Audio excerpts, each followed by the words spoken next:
So we're joined by Suleiman Akonde, public affairs analyst, as we look at the issues regarding those by and rerun elections held yesterday across Nigeria.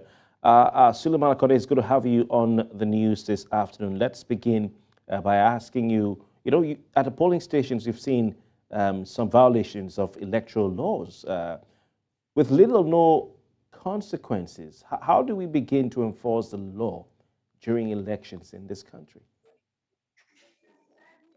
Thank you for having me. It is quite unfortunate when you see the level of electoral violences that mar our election in this part of the world. As a lot of people have advocated before now, that it is high time we have a special court that will treat electoral offenses because already we have myriad of cases in the presence of our Nigerian court. So adding electoral offenses cases to it will be a waste of time and justice will not be disposed on time. So I think if we can have a special court that will try electoral offenders and not just that, such people should be barred, and the agent or the political party they work for should be barred from constituent subsequent election. So if we have a very stringent penalty for electoral offenders, I think it will go a long way to at least deter people from perpetrating such barbaric acts. Let's talk about, the debate, manual collation of results versus digital collation or electronic collation of results. Is Nigeria ripe for electronic voting? If you agree, what can be done to, improve tech-based electoral processes in Nigeria to even make it cost-effective and failure proof? Thank you. Research have shown that the manual collation of results uh, is something that needs to be looked into. Though I also buy the idea of some people that are apprehensive of the digital way of collating results. Even the most advanced democracy in the world, like the US, you remember what happened in 2019, whereby the electoral process is hijacked, even when it is being collated using the digital method. But at the same time, before we can put all these things in place, we need to work on our electoral advocacy, at least allow people to know how to use this. One thing is that the level of voters awareness is very low, that you have problem using the manual already. Now think of when you now introduce the digital. So first and foremost, the digital method is a very welcome development, but I must tell you that we must also put electoral voters education in place, and at least not just the process of digital election. It doesn't just even solve the problem of electoral malpractice alone. It also save cost. It also save our environment from a lot of paper that we have to print out, and it also give us electoral results on time instead of waiting for 2 3 days before the final result is what is known. So to me, it's a welcome development, but we have to put a lot of things in place, such as advocacy, and make sure that at least we reach every nook and crannies of Nigeria. Don't be surprised, there are places in Nigeria that don't even have network reception, among other things. So a lot of things to put in place. So if we need to get it right. All right. I mean, these days one can easily buy, the internet, devices that will connect you directly to satellites and bypass a local network, and you can get it anywhere in the world. But the general elections, even these off-cycle elections that we have had in some states, still witnessed a vote buying and cash inducement by party agents, some of which was captured on video. How can this vote buying be eliminated from Nigeria? It is still down to voters' education. We need a lot of advocacy. You see, like most of people that even sell their vote don't even know the power that is in that particular vote. And when you don't know the value of something, disposing it at a peanut becomes very easy for you. That's the very first thing. We need to advocate and kind of sensitize our people on the power of their vote. Someone says, if your vote don't count, politicians won't buy it. So which means politicians know the value of that vote. So if you try to advocate the electorate and tell them that you see this particular vote, You can use it to negotiate good governance. You can use it to negotiate responsive representation from the politician. So that will stop. Then number two is this: why we blame the electorate for selling their vote? You must also notice that poverty has been weaponized. Someone that is hungry can do anything just to have food on their table. I think there are some pictures we saw yesterday in the rerun election whereby you see some electorate being given spaghetti, some are given indomie, some are given Maggi. Just these are peanuts that will not go a long way. So to really stop it, you must have legislation and law in place that penalize anybody, that is the vote buyer and the vote seller. I think when they say when there is a willing seller and when there is a willing seller, there always been a willing buyer. So why we penalize those that buy vote? There should also be penalty for those that sells their vote. Thank you so very kindly for your time this afternoon. It's been a pleasure having you, Suleiman Akonde. Thank you for having me.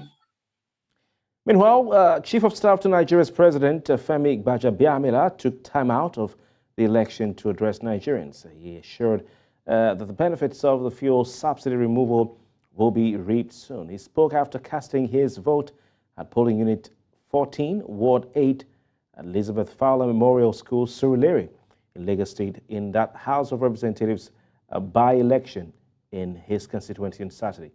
He also said the economic hardship faced by Nigerians was due to certain fundamentals omitted by previous administrations.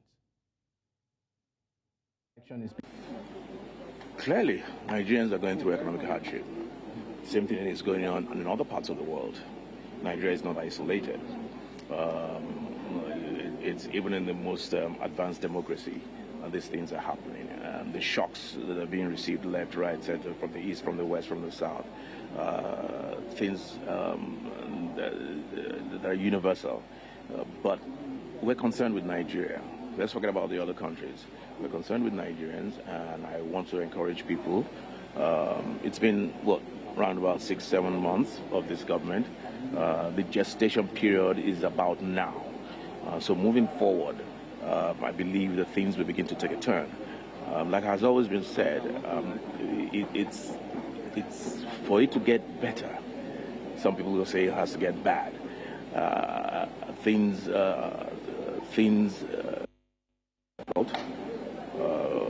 Because of the fundamentals that we're missing in the first place. It is those fundamentals, those economic fundamentals, that this government is putting into place. And the Chief of his staff, in his reaction to insecurity, urged Nigerians to support the president and his administration rather than point fingers and make negative criticisms. He also said that security remains everyone's concern, but assured that the president is deeply concerned and at the forefront of it all. It's about everybody. The president and this administration is at the forefront. Security is about everybody. You need full cooperation. Go to America, go to Germany, go to South Africa, go to Ghana, you find the same thing. But for as long as you have somebody at the saddle who knows what he's doing, who is concerned, which the president is, I believe that this also will be a thing of the past. It's something of concern to me and to everybody. But I believe all of us should be our brothers' keepers. We should all check ourselves, support the president, support the administration. Earlier, we were joined by public affairs commentator Benga Ayanuga.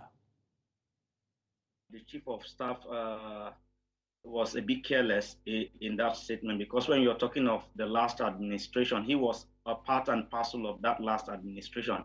He was the Speaker of the House of Reps in that last administration. And if you're saying that the shenanigans that you did while you were in office as the Speaker, led to this, because that is what clearly he's saying by blaming last administration. I do accept that the benefits going to start coming in, for him. For the people. And I believe that this administration, even though they are finding their footing, and it seems hard at the moment, because of some of the policies they are making. But I don't think the chief of staff should be alluding to any previous administration, because when this president came in, he told us clearly, even before coming in, that he knows things are tough and that he is the one who is asking to do. In other news, Commissioner of Police for Nigeria's Federal Capital Territory, Benneth Igwe, has issued a directive for a crackdown on vehicles lacking proper number plates or displaying only a single number plate while operating on the roads in the FCT. In a statement released on Sunday by the police public relations officer in the FCT, SP Josephine Ade, it was revealed that heads of tactical units have been assigned the task of identifying potential black spots as kidnappers' hideouts in the territory, ensuring a proactive approach in combating crime. The directive came during a meeting convened with by the commissioner with management team, tactical unit leaders, and department heads of the FCT Police Command, including area commanders and divisional police officers, on Saturday. Residents of Nigeria's Federal Capital Territory are encouraged to report suspicious activities through designated emergency phone lines, as police authorities are calling for collaboration and support in terms of useful and credible information. As you can see, those numbers are displayed on your screen. Welcome back. You're still watching News Central now. Now, shoemakers in Aba and designers in Aba in Nigeria's southeast are known for their creative acumen, which sees them replicating just about anything produced elsewhere in the world. Now, they're also smart in originality, creating new designs that can stand the test of time. There's, however, a negative perception of clothes and shoes made in Aba, a commercial city in Nigeria's southeast, by the locals and even the designers themselves, which makes the producers label their own goods with established foreign designer names. News Central's Chinwe Ogere was in the city of Aba recently and now reports. Aba, like every other commercial town, is filled with hustling and bustling from the people who live and do business there. It is a total experience because in this town, you will see all manner of artistry, ingenuity, and doggedness. About 50% of the residents of Aba are traders. 30% are into production of various items. The quantity of products churned out daily from this town may just be enough to serve the entire Nigerian populace. Painstakingly, these local designers create beautiful stuff that appeal to the sight, but do not own them because they tag them with foreign designers' names. They want to survive, and these labels are available in the market. And an average Nigerian would prefer to wear a fake Gucci, a fake Fendi, than to wear an original Nkechi Koto or Bisola wears. Our people here, we don't like the church, we just like the brand. So when they say it comes from overseas, they prefer those ones than the ones who make locally. So when they cannot afford those that come from overseas, they buy locally and find a way of making it look like they bought it from outside. A lot of people patronize local designers intentionally, yet some do so inadvertently because they bear logos of foreign designers. Aba is China and Africa, so everything we make here, we make it up to standards like foreign. Some clothes you see, some people doesn't believe that they show it. Some people used to think that it's foreign. Some people you think makes low quality footwears and other wears too, make very strong ones that can last and last and last. Because I think the one I'm wearing now has been here for the past 3 years, and I'm sure I overuse them once in a while. So it all depends. Maybe when they go out there in the general market, when they do, I think they also do in China and Taiwan and all those areas, you go there, give them specimen of what you want, and they produce that for you. The distrust of the citizens for the locally made products arise mainly from the quality. The previous notion about made in Aba is no longer what it is at the moment. You all know the quality of any garment is a function of the material used, the quality of the sewing, quality of finishing, and of course, attention to details. This is to say that whatever you bring to Aba people is what they will give to you Designers also enjoy patronage from across Africa. Though most of us, we've created international channels where we have, international customers, we ship to them, we sell to the people abroad. No, but we still need our local customers.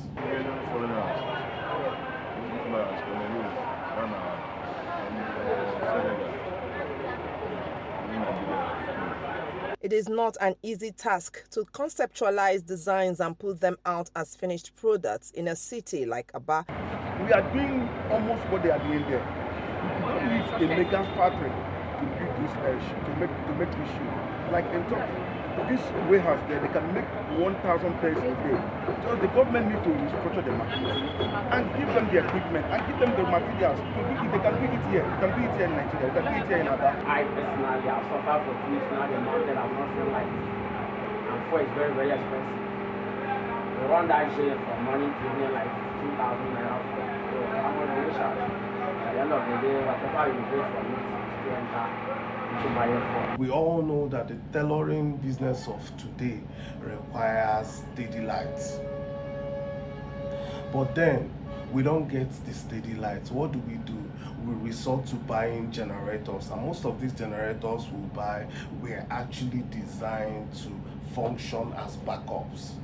But because they are not designed to be used every day, 24 hours all the time, they break down all the time because of overusage or constant usage. So what do?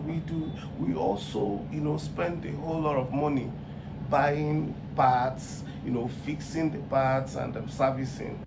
Commissioner for Trade, Industry and Investment, Dr. Isaac Ukebu, says the Abia State government is making effort to ease the challenges encountered by the designers and promote their goods as expected. The power is part of one of the things we are going to really work on. We are working toward that to make sure at least there is sufficient, even if it's not adequate, there is sufficient power supply. Okay, we actually even go about seeking for market for them. Recently, the last Calabar Carnival, we participated. We supplied them some of the costumes, and they were all made in Abia. I've also been able to secure a contract, even though it's still in the pipeline, of supply of shoes to Nigerian police force. I'm also working towards doing that with NYS. A city capable of supplying boots to the nation's military men, policemen, National Youth Service Corps members, and other paramilitary agencies, supplies costumes for the popular Calabar festivals, needs everything from constant power supply to updated equipment for the designers and shoemakers to produce optimally and compete favorably with other designers from all over the world. In Aba for News Central, Chinwe Ugele.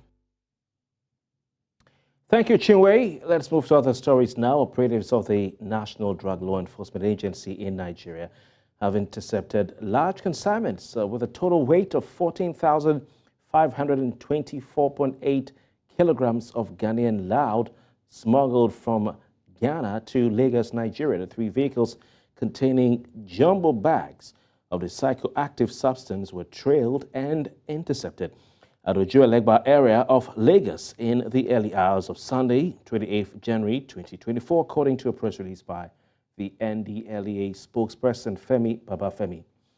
In the process of blocking the vehicles, 2 of the drivers jumped off in motion while the third driver, a 66-year-old Nasiru Ojomu, who works with a wanted Akala, Mushin-based drug baron Suleiman Jimo, alias Olowo Idiogede, was arrested. Meanwhile, a male deaf and dumb suspect dealing in illicit substances has been arrested in Samaru area of Zaria in Kaduna State. At the time of his arrest, 150 grams of cannabis were recovered from him while selling the psychoactive substance.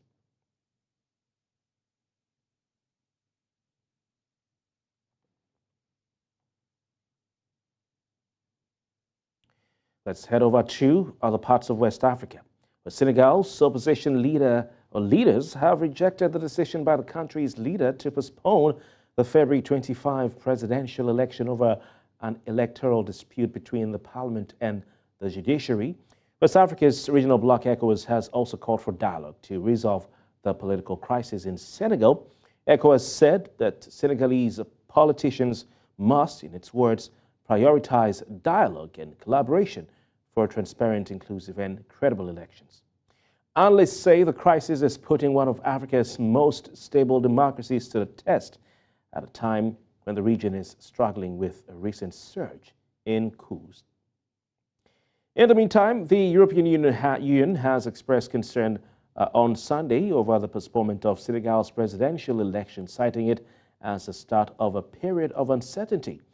With opposition protests anticipated in Dakar, the Senegalese capital, EU spokesperson Nabila Masrali is urging all stakeholders to collaborate towards organizing a transparent, inclusive, and credible election as soon as possible. ECOWAS, in the meantime, has expressed concern after the postponement of the presidential elections in Senegal, as we just said, and they're calling for dialogue. The body is appealing to the competent authorities to expedite the various processes in order to set a new date for the elections. Meanwhile, Minister in the Senegalese government said he was resigning his post hours after President Macky Sall announced the indefinite postponement of the February 25 presidential election. Abdul Latif Coulibaly said in a statement, like you can see on your screen, that he was quitting because he wanted to have full and complete freedom to defend his political convictions. In the same vein, the head of an opposition party, Thierno Alassane Sall, said the president's move amounted to high treason against the republic.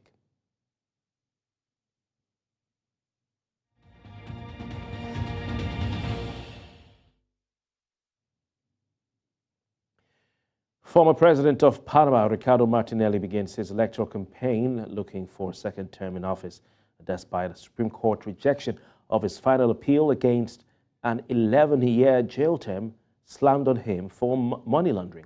Martinelli was officially presented as candidate of the Realizing Goals Party at a rally in Panama City, where his supporters waved blue and white flags and chanted that they will stand with him as he struggles with the officials in Panama. In a speech, the former president and businessman said he was not guilty of any crimes, and he accused authorities of persecuting him as the country gets ready to hold elections on May 5.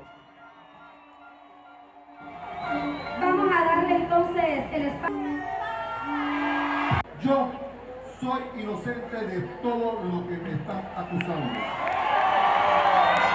El único delito que he cometido es defender al pueblo de Panamá, defender nuestro país de quienes quieren robarse la esperanza. Hace un año lo advertí públicamente que los poderosos harían todo lo posible para sacarme de la carrera a la presidencia de la República. Ayer se consumó el inicio de ese golpe de Estado en Panamá. Pero aquí estoy yo, pueblo panameño. No estoy derrotado. Cuidado, me acaban viendo asesinado o preso, porque eso es lo que ellos quieren, matarme.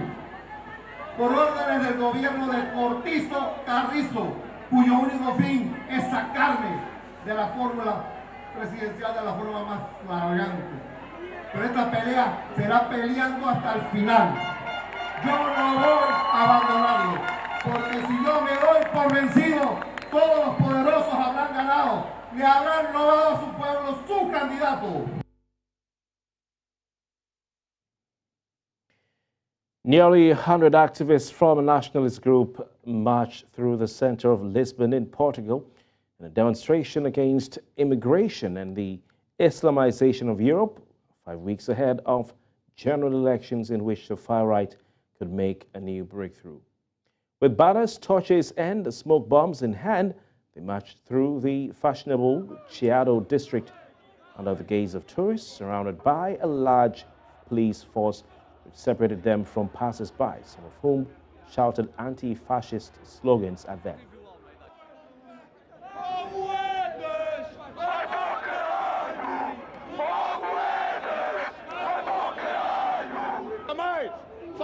nunca mais!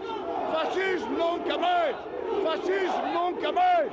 25 de Abril, sempre! Estamos aqui para dizer alto e bom som a Portugal e à Europa toda que queremos nos juntar a este movimento europeu para pararmos a islamização da Europa, que afeta a nossa matriz cultural e a nossa independência histórica desses povos muçulmanos. Portugal aos portugueses faz todo o sentido, como faz França aos franceses ou Dinamarca aos dinamarqueses. Nós defendemos a Europa das pátrias carnais, onde todos os povos vivam fraternalmente, como tem que ser, e com o inimigo comum, que são os imigrantes não europeus. O objetivo da manifestação é o respeito pela minha cultura e pela minha nação. Somente isso. Porque pode haver imigração desde que seja produtiva. Agora, uma imigração selvagem como se está a passar, nunca poderei efetivamente concordar com. Aí está, a minha nação tem cultura e venham respeitar a minha cultura porque eu respeito a cultura dos outros. Não vou a qualquer outro país sem falar a língua ou integrar-me na mesma. Isto é a pior coisa que pode existir. O mundo cada vez tem que ser mais unido, isto tem que interagir cada vez mais com todos os povos. E cada vez tem que haver mais solidariedade no mundo em que a pobreza, a fome, a miséria nos obriga a emigrar para todo lado. Let's now bring you up to speed with the day's business news.